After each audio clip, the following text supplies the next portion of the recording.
So welcome you on Cinespeaks. This is Adima Bajpayee. Yeah. Yes, hi Adi. Very firstly, congratulations. Delhi Belly ने 10 साल पूरे कर लिए हैं. So बिल्कुल. very firstly, I want to ask you कि how is this feeling? 10 साल हो चुके हैं Delhi Belly को. कैसा लगता है आपको? It's unreal यार, unreal feeling because 10 साल के बाद भी ये फिल्म इतनी ही रेलेवेंट है लोगों के लिए, ये जान के बड़ी खुशी मिलती है बिकॉज ऐसे बहुत कम फिल्में होती हैं लाइफ में जो 10 साल के बाद भी लोगों को उतने ही उसकी छोटी छोटी चीजें याद रहती हैं या तो उनको उतना ही मजा आता है फिल्म देखने में. और मेरे ख्याल से I am been fortunate that I could manage to direct a film like that and which people still remember after a decade. Yeah.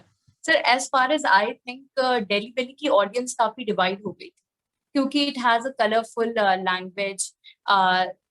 Film adult हो गई थी, इसकी वजह से बहुत सारी ऑडियंस डिवाइड हो गई थी. कुछ लोगों को लैंग्वेज की वजह से इतनी खास नहीं लगी थी, लेकिन कुछ लोगों ने उसी जगह उस चीज को बहुत ज्यादा अप्रिशिएट किया क्योंकि एक बहुत ही अलग आइडिया निकल के सामने आया था.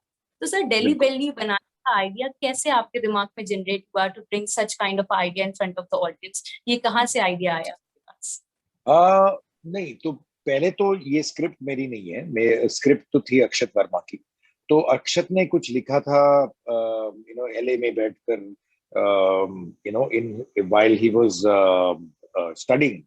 तो तभी उसने कुछ लिखा था और उसको 9 साल लग गए उसको लिखने में. और 9 साल के बाद वो इंडिया में आके उसने ट्राई किया बहुत लोगों के साथ, सॉरी बता, बहुत लोगों के साथ उसने शेयर की स्क्रिप्ट कि यार हमें फिल्म बना सकते हैं कि नहीं. एंड उसका रिस्पांस बहुत बुरा था उसके लिए because everybody rejected the film saying that ये क्या बकवास लिख के लाए हो यार, ऐसे तो कोई इंडिया में चलेगा ही नहीं. फॉर्चुनेटली फॉर हिम उसने एक स्क्रिप्ट आमिर खान को भी भेजी थी जो किरण के हाथ लगी. किरण ने पढ़ी और वो हंस रही थी. वो सुनकर आमिर खान बाहर आए, उन्होंने बोला क्या क्या क्या पढ़ रहे हो, कहाँ क्यों हंस रहे हो. And then he started reading it and they loved it. And then they collectively felt that they should make the film. And then finally they decided to. उन्होंने मुझे फोन किया कि यार मैं एडवर्टाइजिंग फिल्म मेकर था, तब मैं कुछ क्वर्की पागल एड फिल्म्स बनाता था. तो उसके लिए उस वजह से मुझे बुलाया गया कि यार आप आओ बिकॉज ये फिल्म के लिए एक पागल डायरेक्टर ही चाहिए.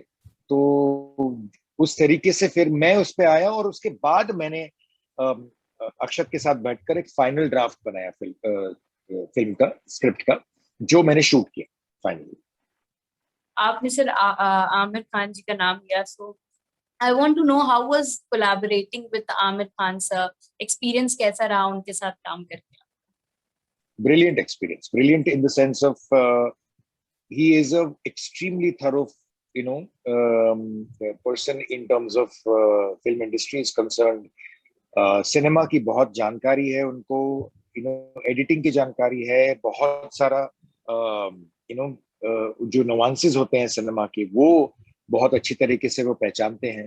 प्लस एज अ प्रोड्यूसर वो बहुत अच्छे प्रोड्यूसर है इन द सेंस वो एक बार ट्रस्ट कर देते हैं आपको, आपके ऊपर, तक फिर वो आपको कंप्लीटली खुला मैदान छोड़ देते हैं, मैदान पे कि आप जाओ खेलो जितना खेलना है. लाइक उसने Aamir never came to a single day on my set. मैं जब शूट कर रहा था एक दिन पे भी वो आए नहीं.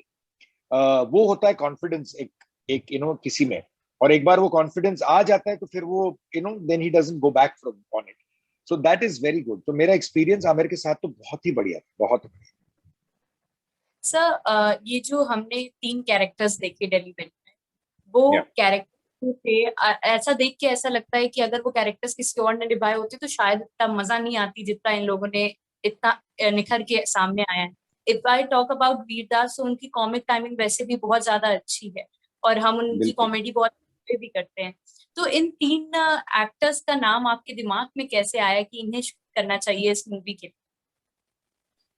तो ऐसा था कि इस फिल्म के लिए मेरा मानना यह था कि हमें एस्टेब्लिश्ड एक्टर्स की जरूरत नहीं है, क्योंकि एस्टेब्लिश्ड एक्टर्स के साथ एक और चीज होती है कि एक बैगेज आ जाता है कि अरे एक बड़ा स्टार है तो फिर वो अच्छा तो फिर उसकी फिल्म है.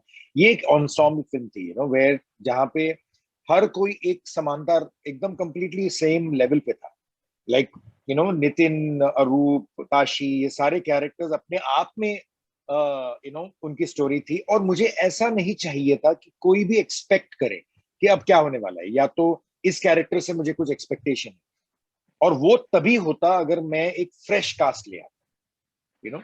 और इसीलिए मैंने इन मतलब बहुत ज्यादा ऑडिशंस हुई, बहुत सारा काम हुआ, और कास्टिंग से इस फिल्म की कास्टिंग मेरे ख्याल से मेरे लाइफ की सबसे डिफिकल्ट कास्टिंग एक्सरसाइज थी।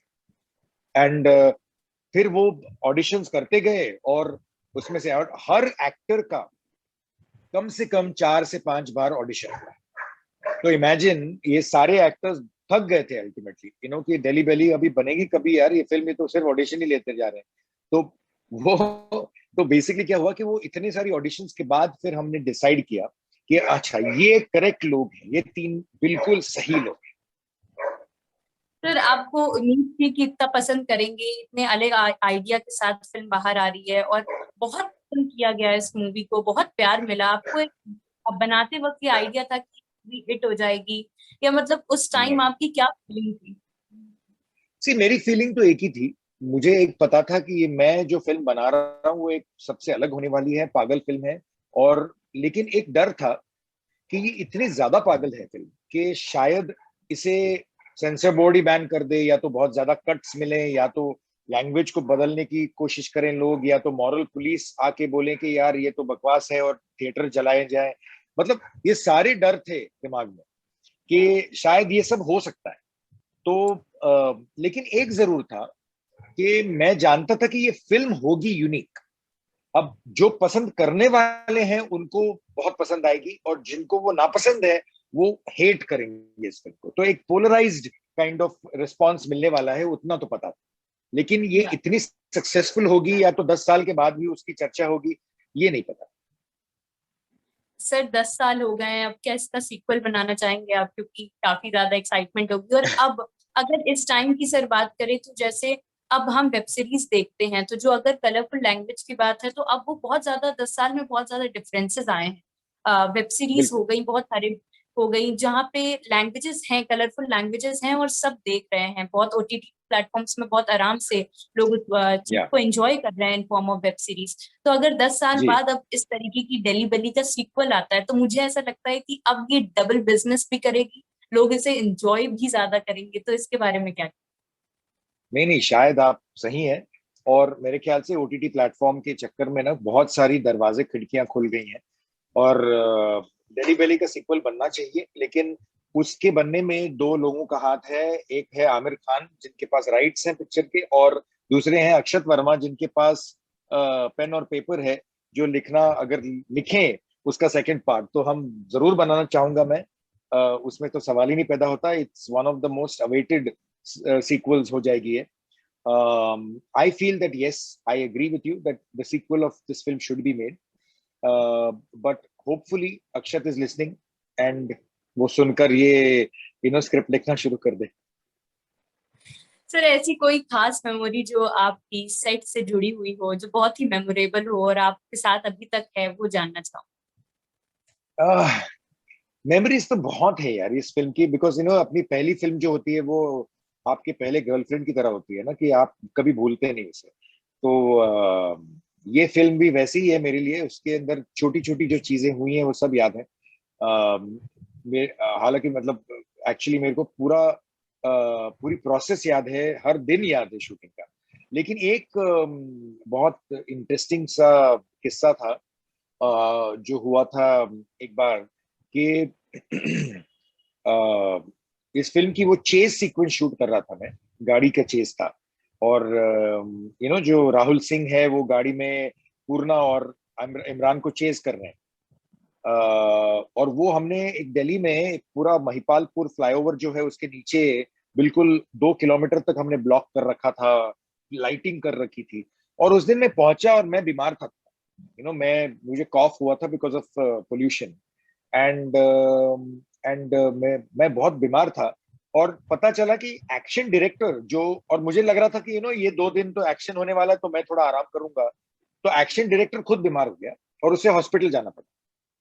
तो उसके बाद मेरी पहली फिल्म में, जो मैं बतौर डायरेक्टर एक पहली फिल्म थी, उसमें मैंने एक पूरा सीक्वेंस, एक्चुअली दो 2-3 सीक्वेंसेस एक्शन के मैंने खुद डायरेक्ट किए। तो मैं उस फिल्म का एक आधा एक्शन डायरेक्टर भी हूँ। तो और मुझे मुझे याद है कि वो हाईवे पे हम लोग शूट कर रहे हैं, फ्लाईओवर के नीचे, पोल्यूशन से मेरी जान निकली जा रही है, और मैं एक्शन सीक्वेंस शूट कर रहा हूँ। मैं पागल हो गया था उस टाइम, मतलब लिटरली। वो एक किस्सा जरूर याद रहता है। सर अगर आज के टाइम पे मैंने आपसे बोला कि दिल्ली वैली आती है, तो अगर ये तीन एक्टर्स नहीं और कोई और तीन एक्टर्स आपको उठाने हो आज के टाइम पे, तो आप कौन से उठाएंगे? क्योंकि अगर आप इसका जवाब दे देते हैं और तीन एक्टर्स का नाम दे देते हैं तो इंटरव्यू में काफी एक्सक्लूसिव मिल जाएगा मुझे कि दिल्ली वैली में आने के टाइम पे ये एक्टर्स आ सकते हैं। तो ये जरूर जानना चाहूंगी कि इस टाइम पे आप कौन से तीन एक्टर्स उठाएंगे। ऑनेस्टली, दिल्ली वैली में मैं इन तीनों के अलावा और कोई देख ही नहीं पाता हूँ कभी भी, अनफॉर्चुनेटली। क्योंकि वो एक क्या होता है ना, एक जैसे जैसे हम देखते हैं ना कि शोले में अगर आपको बोलें कि गब्बर अमजद खान नहीं होते और कोई होता, क्या कोई कौन और होता, होता। तो वो तो मतलब इम्पॉसिबल है सोचने में। वो इतनी आइकॉनिक तीनों ने ये प्ले किया है कि मेरे ख्याल से मैं फिर से अगर दिल्ली वैली 10 बार भी बनाऊं तो उन्हीं को लेके बनाऊंगा। अगर वो 70 साल के हो गए तो भी मैं उनके साथ ही बनाऊंगा। तो अनफॉर्चुनेटली मेरे पास उसका इससे बेटर जवाब नहीं है। एंड आई मस्ट से कि इसके गाने भी काफी अलग थे, लोगों ने काफी इंजॉय करे। गाने आज भी रन करते हैं, चाहे वो कोई भी गाना हो, लेकिन लोग गानों को भी बहुत पसंद करते हैं। मूवी को भी काफी पसंद किया गया। And to be very honest, जब ये मूवी आई थी तो मैं 10 साल हो चुके हैं, तो 10 साल की ही थी। सो आई एम जस्ट अच्छा। 20 नाउ। तो मैं भी उस वक्त देख नहीं पाई थी, लेकिन now that it stream on Netflix और हमारे पास ओटीटी प्लेटफॉर्म्स हैं, और उसके बाद जब मैंने मूवी देखी तो it clearly shows some new idea. So thank you so much for the interaction, sir. It was great talking to you. Take care. Thank you so much.